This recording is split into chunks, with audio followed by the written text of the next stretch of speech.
compte au public congolais des conclusions des enquêtes menées par la coalition congolaise dite Publiez ce que vous payez a été l'objet de cette conférence de presse. Il s'agit des enquêtes sur les investissements dans le secteur de l'énergie et de l'hydraulique. Sur un échantillon de 52 projets ciblés et relevant des lignes budgétaires prévues au titre de l'investissement du budget du ministère de l'énergie et de l'hydraulique pour les exercices budgétaires 2020, 2021 et 2022, à peine 10% sont achevés, dont 2% sont fonctionnels en partie et 8% sont totalement fonctionnels. Aussi, 2% sont en cours de réalisation sur 73% de projets non exécutés. La coalition congolaise dite Publiez ce que vous payez a souligné ici l'opacité sur la gestion des fonds alloués à certains projets d'intérêt public. Notre démarche aujourd'hui s'inscrit dans la droite ligne de la stratégie 2025 du mouvement, à savoir que Publiez ce que vous payez est un mouvement qui se veut être informé, influent, entendu, et en dernier ressort, un mouvement qui se veut être connecté. Comme le témoignent nos recherches basées sur les faits, nous descendons sur le terrain pour comprendre le monde dans lequel nous vivons et recueillons des données qui nous permettent d'influer sur les politiques publiques qui sont menées par le gouvernement, afin que les problèmes que nous soulevons, les problèmes que nous constatons sur le terrain, trouvent des solutions et des solutions durables.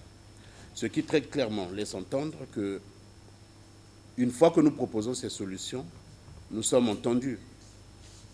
Et une fois que nous sommes entendus, nous voulons être un mouvement qui est fort face à la puissance publique. Nous voulons être un réseau qui est connecté. Et c'est aussi le sens, effectivement, de l'activité que nous menons. Nous avons des données, nous avons des informations. Nous vous les partageons parce que nous savons qu'en tant que médias et en tant que membres du réseau de cette connexion, vous avez un rôle et une responsabilité importante à jouer dans le relais de l'information et pour faire en sorte que les données que nous collectons, que nous partageons, soient relayées par vos soins et que ceux qui doivent nous entendre, c'est-à-dire les pouvoirs publics, nous entendent effectivement et qu'ils prennent les mesures, les options qui sont les options viables pour solder les problèmes que nous soulevons.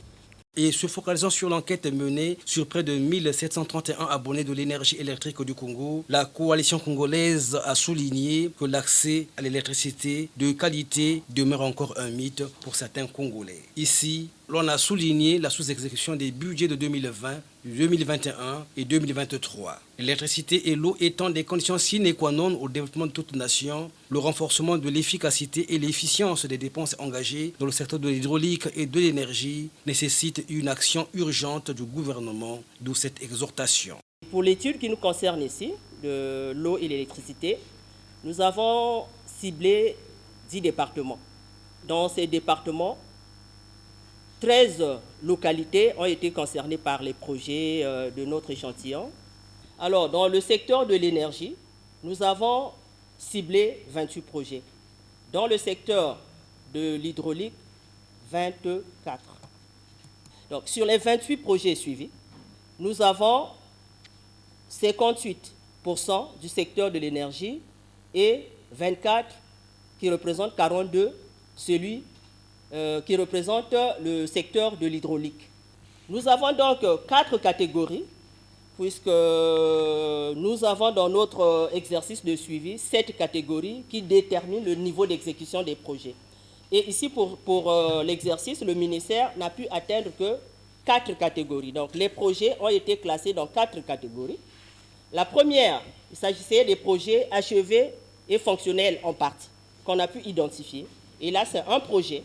4 projets achevés et fonctionnels.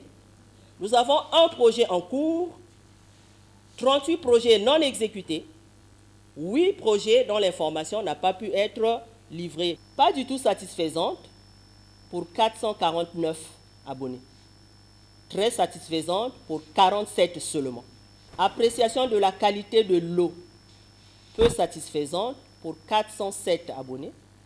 Très satisfaisante pour 20. Et sur l'inégalité des coûts de l'énergie entre Pointe-Noire et Brazzaville, cette coalition a déclaré. Sur les performances des deux entreprises chargées de la fourniture de l'électricité et de l'eau, vous avez bien vu qu'à partir du sondage, que les performances de ces deux entreprises sont en deçà des attentes des citoyens. Ce que j'aimerais commenter, c'est sur l'harmonisation de la tarification de l'électricité qui devrait se faire en s'appuyant uniquement sur la consommation. Nous sommes à Pointe-Noire. C'est vrai que nous sommes la ville pétrolière, c'est certainement pour cela, puisque étant à Pointe-Noire, nous sommes censés être une ville riche, avec des revenus pétroliers qui retombent sur nous toute la journée. C'est pour cela que nous payons l'électricité plus cher que tous les autres compatriotes dans ce pays. Et donc nous recommandons au gouvernement, nous savons très bien que les Ponténégrins sont les plus riches, mais nous demandons quand même au gouvernement d'harmoniser la tarification. Il n'est pas normal que Pointe-Noire soit la ville qui paye le plus lourd tribut en termes de consommation d'électricité. Des heures durant, les chiffres et les détails importants quant à la gestion et au niveau d'exécution des projets dans les secteurs de l'énergie et de l'hydraulique ont été mis à la disposition de la presse congolaise.